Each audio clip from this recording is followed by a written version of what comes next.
Gib du jetzt deine Stimme ab. Wenn ja, dann tritt für mich ein, so wie ich für dich eingetreten bin.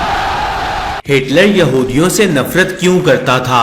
یہ وہ سوال ہے جس کا جواب حاصل کرنے کے لیے کئی کتابیں لکھی گئیں، مگر سب سے درست بات یہ ہے کہ ہٹلر جرمن قوم کو دنیا کی بہترین قوم سمجھتا تھا۔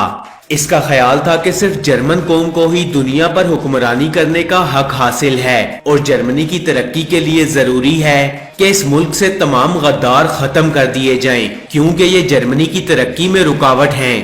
پہلی جنگ عظیم میں جرمنی میں رہنے والے یہودیوں نے جرمن مفاد کے خلاف برطانیہ اور اس کے اتحادیوں کا ساتھ دیا تھا۔ جرمنی میں رہنے کے باوجود جرمنی کے خلاف کام کرنا ہٹلر کے نزدیک ناقابل معافی جرم تھا۔ ہٹلر یہودیوں کی پرانی تاریخ سے بھی واقف تھا کہ کیسے انہوں نے اللہ کے پیغمبروں سے بدعہدی کی، اور ایک کرسچن ہونے کے ناطے وہ اس بات سے بھی واقف تھا کہ یہ یہودی علماء ہی تھے جنہوں نے حضرت عیسیٰ علیہ السلام کو پھانسی دلوانے میں ایک اہم کردار ادا کیا تھا۔ اس لیے ہٹلر یہودیوں کو ایک لعنت زدہ نسل سمجھتا تھا اور دنیا کو یہودیوں سے پاک کر دینا چاہتا تھا۔ یہودی عیسائیوں کی طرح حضرت عیسیٰ علیہ السلام کو خدا کا بیٹا نہیں مانتے، اور کئی عیسائی حضرت عیسیٰ علیہ السلام کی خدائیت کو ماننے کے اس انکار کو تکبر کی نشانی سمجھتے تھے۔ کئی صدیوں تک چرچوں نے یہ سکھایا کہ حضرت عیسیٰ علیہ السلام کی موت یہودیوں کی وجہ سے ہوئی، لیکن آج کے مورخین اور چرچیہ یہ سکھاتے ہیں کہ حضرت عیسیٰ علیہ السلام کو روم کی حکومت نے اس وجہ سے شہید کیا تھا کہ تب کے افسران انہیں اپنے اقتدار کے لیے ایک سیاسی خطرہ سمجھتے تھے۔ 9 نومبر 1938 کی رات کو یہودیوں کے خلاف جرمنی کے اندر باقاعدہ طور پر تشدد شروع ہو گیا۔ بظاہر یہ تشدد کسی منصوبے کے تحت نہیں ہوا تھا، یہ ایک یہودی کے ہاتھوں پیرس میں ایک جرمن افسر کے قتل پر جرمنی کے لوگوں کے غصے کا نتیجہ تھا۔ صرف 2 دن کے اندر 250 سے زیادہ یہودی عبادت گاہیں جلا دی گئیں، 7,000 سے زائد یہودی کاروباروں میں لوٹ مار کی گئی اور انہیں مکمل طور پر تباہ کر دیا گیا۔ درجنوں یہودیوں کا قتل کر دیا گیا اور یہودی قبرستانوں، ہسپتالوں، اسکولوں اور گھروں کو لوٹ لیا گیا، جبکہ پولیس اور فائر بریگیڈ کی گاڑیاں دیکھتی رہ گئیں۔ سڑکوں پر بکھرے ہوئے دکانوں کی کھڑکیوں کے شیشوں اور کرچیوں کی وجہ سے اس واقعے کو کرسٹل ناخت یعنی ٹوٹے ہوئے شیشوں کی رات کہا جانے لگا۔ اس رات کے بعد کی صبح جرمنی کے 30,000 یہودی مردوں کو یہودی ہونے کے جرم میں گرفتار کر کے جیلوں میں قید کر دیا گیا، جہاں ان میں سے سینکڑوں یہودیوں کو قتل کر دیا گیا۔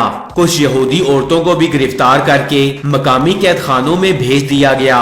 یہودیوں کے کاروباروں کو اس وقت تک دوبارہ کھولنے کی اجازت نہیں دی گئی جب تک کہ ان کا انتظام غیر یہودیوں کے ہاتھوں میں نہ دیا گیا ہو۔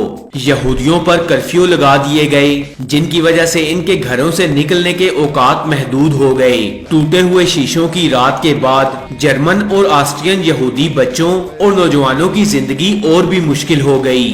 ان پر پہلے ہی عجائب گھروں اور عوامی پارکوں میں داخلے پر پابندی لگا دی گئی تھی، اور اب انہیں سرکاری اسکولوں سے بھی خارج کر دیا گیا۔ اپنے والدین کی طرح یہودی نوجوانوں کو بھی جرمنی میں مکمل طور پر علیحدگی کا سامنا کرنا پڑا۔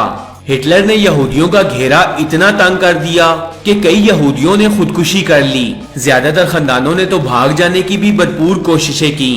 17,000 کے قریب پولش یہودیوں کو جرمنی سے نکال کر باہر کر دیا گیا۔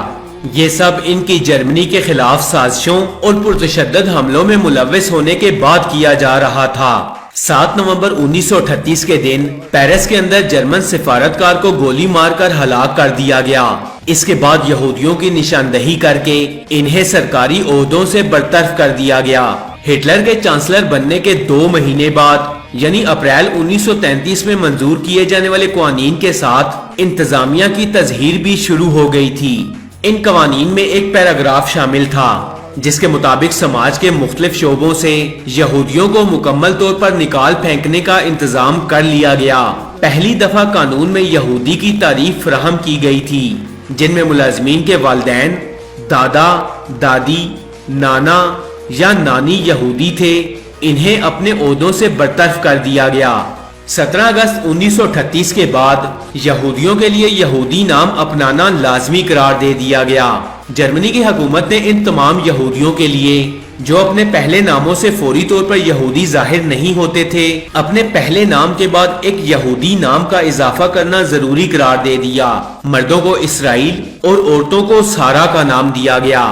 اکتوبر میں جرمن حکومت نے یہودیوں کے تمام پاسپورٹ ضبط کر لیے۔ یہودیوں کو جاری کیے جانے والے نئے پاسپورٹ پر ٹھپا لگایا گیا جو مالکان کی یہودی شناخت کی گواہی دیتا تھا۔ 19 ستمبر 1941 میں جرمنی میں یہودیوں کی شناخت کے لیے ایک مخصوص قسم کا بیج متعارف کروایا گیا جس پر کالے حرفوں میں جرمن زبان میں یہودی لکھا گیا تھا۔ جرمنی میں اب اس بیج کو دیکھ کر یہودیوں کو دور سے ہی پہچانا جا سکتا تھا۔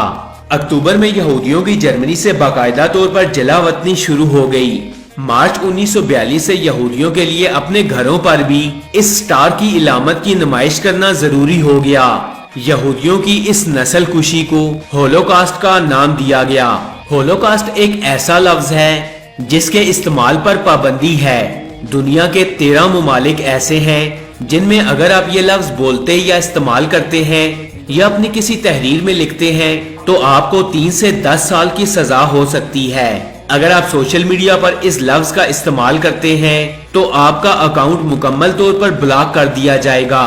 فرینڈز، یہودیوں نے اس لفظ کا بڑا ناجائز فائدہ اٹھایا، مظلوم بنے اور اس نسل کشی کا اتنا چرچا کیا کہ ساری دنیا یہاں تک کہ جرمن بھی یہودیوں سے مل کر آج تک آنسو بہاتے ہیں۔ مگر فلسطین میں جب معصوم بچوں کا قتل کیا جاتا ہے تو یہی یہودی مسلمانوں کے بچوں کے خون کو کیچپ زدہ مزیدار بچے کہتے ہیں، جبکہ اپنے بچوں پر آنسو بہاتے ہیں۔ کہا جاتا ہے کہ جب یہودی پناہ گزین بنا کر فلسطین بھیجے گئے تو پوری دنیا کے جیلوں سے سفاک قاتل اور ذہنی مریض ڈھونڈ ڈھونڈ کر فلسطین بھیجے گئے۔ ان لوگوں میں انسانیت نام کی کوئی چیز نہیں تھی۔ خون کو جوس کہتے تھے اور انسانی گوشت کو پور کا نام دیتے تھے۔ یہ اس حد تک سفاک تھے کہ انہیں اسرائیل کی فوج میں اعلی افسران بنا کر بھیجا گیا۔ ان مسلمانوں کے گھروں پر یہودیوں کے قبضے ہو گئے، جبکہ مہاجرین کیمپس میں کسی اسلامی تہوار کے موقع پر خوب تیز آواز میں خوشیاں منانے کی آڑ میں گانے چلائے گئے۔ فرینڈز، ایک فلسطینی جو کہ فلسطین کے سفارتکار بھی رہے اور آج کل جامعہ ازہر میں پروفیسر ہیں، انہوں نے بتایا کہ ان گانوں کی آڑ میں مسلمانوں کی چیخیں کسی کو بھی سنائی نہ دیتی تھیں۔ یہودی مسلمانوں کے خیموں میں گھستے، کسائیوں کی طرح مسلمانوں کو ذبح کرتے کرتے تھک جاتے، شراب پیتے، اپنے اوپر انڈیلتے، کہکہے لگاتے اور پھر ناچتے ہوئے مسلمانوں میں گھس جاتے۔ یہودیوں نے اس قتل عام کو ایک تہوار کی طرح منایا۔ صبح ان کیمپس میں صرف انسانی گوشت اور خون نظر آتا تھا۔ لاشوں کو اس طرح مسلا گیا کہ کسی کی بھی پہچان نہ ہو سکتی تھی۔ اس کے بعد مسلمانوں کے تمام جسمانی اعضاء کو اجتماعی قبروں میں دفن کر دیا گیا۔ مرنے والوں کے گھروں، باغات اور کھیتوں پر یہودیوں کا قبضہ ہو گیا اور یہ سلسلہ آج تک جاری ہے۔ یہودیوں کا ایک گروہ ایسا ہے جو آج بھی قدیم تورات کو مانتا ہے اور یہودیوں کے لیے الگ وطن کے قیام کو اللہ کی نافرمانی مانتا ہے۔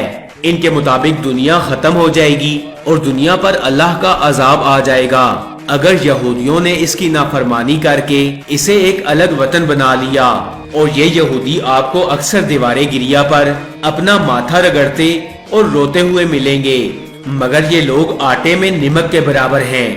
یہودی دنیا کے سامنے مظلوم بن کر ہمدردیاں سمیٹنے والے جنونی لوگ ہیں، درندوں سے زیادہ سفاک ہیں اور یہ اپنا مقصد کبھی بھی نہیں بھولے تھے۔